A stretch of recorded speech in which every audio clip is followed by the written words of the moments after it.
এক সময়ের কথা, একটা সুন্দর গ্রামে বাস করত দুই পাখি, একজন বাবুই পাখি আর একজন চড়ুই পাখি।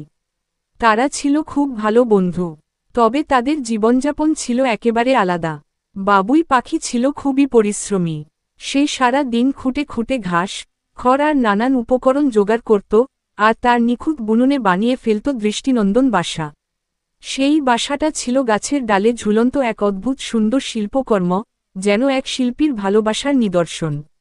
আর চড়ুই পাখি ছিল একটু বেখেয়ালি, আরামপ্রিয়।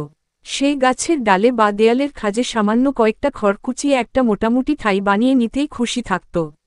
কাজকর্মে তার মন বসত না, বরং সে ভাবত, এইটুকু হলেই তো হয়, অত খাটাখাটির দরকার কি। একদিন বৃষ্টি শুরু হলো, ঝড়ো হাওয়া, বাজ পড়ছে। বাবুই পাখির শক্তভাবে গাঁথা বাসায় সে নিরাপদে ছিল, আর চড়ুই পাখির বাসা একটানে উড়ে গেল। ভিজে ঠান্ডায় কাঁপতে কাঁপতে চড়ুই বাবুইয়ের কাছে গিয়ে বলল, বন্ধু, তোমার বাসাটা কত মজবুত, আমাকে একটু জায়গা দেবে? বাবুই পাখি বলল, এসো বন্ধু, বাসায় জায়গা ছোট হলেও মনটা বড়। তখন চড়ুই বুঝল, আলসেমি করে চললে বিপদের সময় ঠাঁই মেলে না। সে প্রতিজ্ঞা করল, এবার থেকে সেও পরিশ্রম করবে, বাবুইয়ের মতো।